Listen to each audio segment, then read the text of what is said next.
Hello, bosses. I am Dr. Shweta Potdar from the Lady Bosses.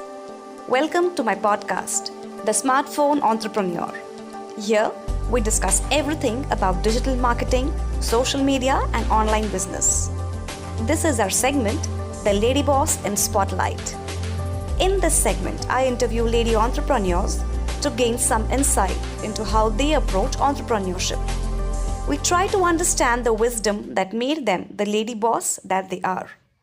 In the spotlight today, we have with us Manjiri Jamkhindikar. Manjiri is a communication skills, grooming and etiquette trainer, a style coach, a life skills blogger, and a YouTuber.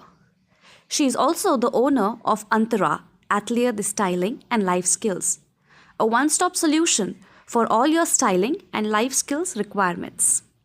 Welcome to the podcast, Manjiri. Thank you so much for having me, Shweta. It's my pleasure. So, Manjiri, I really can see that you've had a really unique professional graph, so to say. So, Right. what made me really curious was that how did you make the progression from being a soft skills trainer towards being a style coach? Was that a conscious decision or was it a natural progression for you? Well, yes, Shweta, it was a very conscious decision on my part because, having trained in soft skills for so many years, I thought that it was, when I was thinking of doing and picking up another new skill set, I thought this could be an interesting field that I could attach to already what I'm delivering in the soft skills training. So, as you said, Antara is an umbrella term and you deal with different skill sets for different people and their requirements. So, how do you approach entrepreneurship?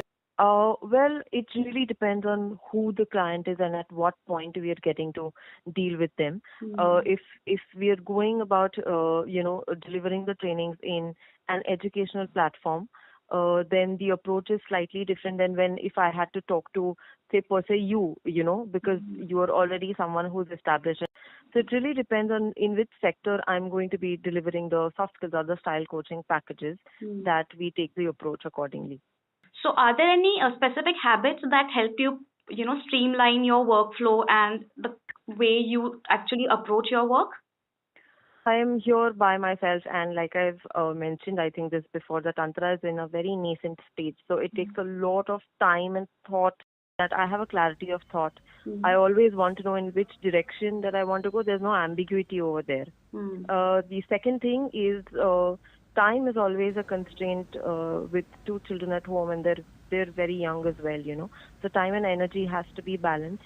The third thing is there are sometimes things in work life that are not very pleasant that you have to do, and we sort of keep on postponing them.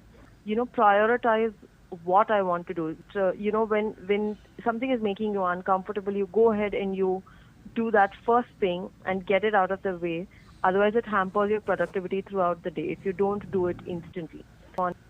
So whatever it is that is, I think is a little difficult for me or is going to put me out of my comfort zone, I attack that first way. The rest of the day is just smooth sailing and I don't have that burden on my head. Again, this is a very cultivated habit, is that I have learned to focus on constructive feedback versus just criticism. That is, yeah, those are some of the things that I incorporate to make sure that, I can keep on running things the way that I want. Wow, that sounds like a lot of discipline and consistency that you give a lot of importance to, right? Yes, thank you so much. Yeah. No, I can see that. Like every time I interact with you, it's obvious the discipline that you follow in your life. Yeah, I like things streamlined. There was a time when I didn't do all of these things, and I see that it took a toll on my mental health. It generally affected productivity a lot. Right. So, I want to know from you as an entrepreneur, as a YouTuber, and as a social media personality, how does social media help you in your business? And how do you leverage the power of social media for your business?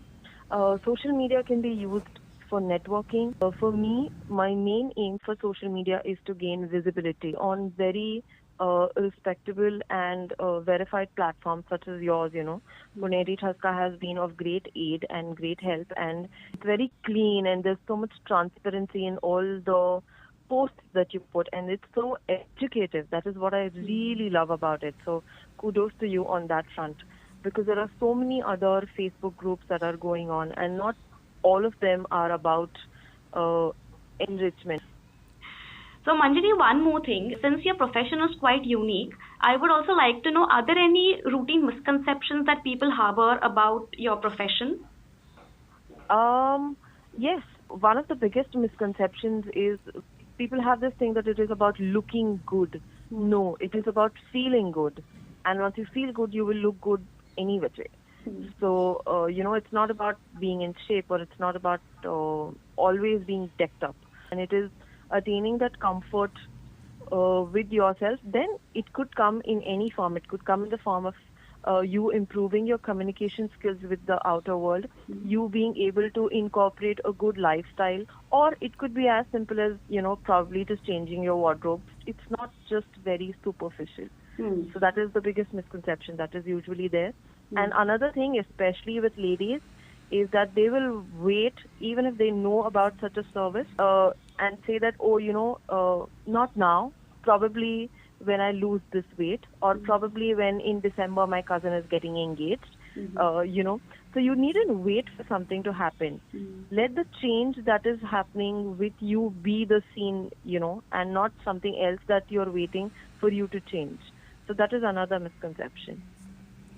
Right. So procrastination comes in the way many times. Yes, and it's because we don't give ourselves that much love and that much importance. Tomorrow if I tell you that your child needs dental care, the mother's more likely to take them there rather than if I tell the mother that, you go get a cleanup for yourself. We as women don't really give ourselves that much love and care and time, and we really need to learn to make that a priority, and without feeling any guilt about it. It's not about being selfish. It's just understanding that, an empty vase can't quench anybody else's thirst. That is so true. This is a really important message that our listeners should take away from today. Giving yourself priority is, you should not be guilty for that. Yes. So Manjiri, we've heard so much about you. It's time for a rapid fire round. Are you ready? Yes, all right. Okay. Okay, so I'm going to throw these quick questions at you, and without thinking, you have to give me quick, rapid answers to that, okay? These are one-word answers? Yes. Yes, okay. All right. Should we begin? Yes. Okay, Manjiri. So tea or coffee? Tea, always tea. Phone or computer? Phone. One thing about you that nobody knows yet? That I'm very funny. Email or WhatsApp? WhatsApp. Okay. If you could buy any type of food right now, what would you buy? I know I can't buy it, but I long for my mother's, what do you call that? Ghadi chipoli. It's been a while I went back home. So, yeah. Describe yourself in 3 words. A nonconformist, ambitious, and level-headed. Okay. And the last one. Which is one fashion trend that you just don't get?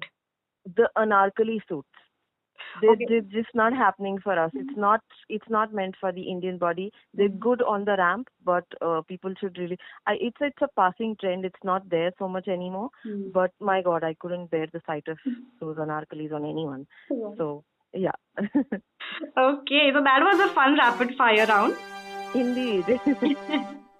Thank you so much, Manjiri, for being on our podcast today. It was wonderful getting to know the real side of you. I had a blast, and it was really, this is the first time I'm doing a podcast, so I feel very privileged. I hope I did justice to your platform. And thank you for having me, and I hope to continue and enrich your platform with my little bits on life skills and styling. And thank you for the opportunity, and a very big hi to all your listeners. Yeah, thank you so much. Yes. Thank you, Manjiri, for putting so much style into Puneri Thaska, and just you being around just makes things so beautiful. Thank you for giving your time today. My pleasure, Shweta. Thank you so much. So bosses, that was Manjiri Jamkhindikar, the lady boss in Spotlight today. With that, it's a wrap in today's episode. This is Dr. Shweta Potdar, the smartphone entrepreneur, signing off for today. I'll see you around in the next podcast. Stay tuned till then.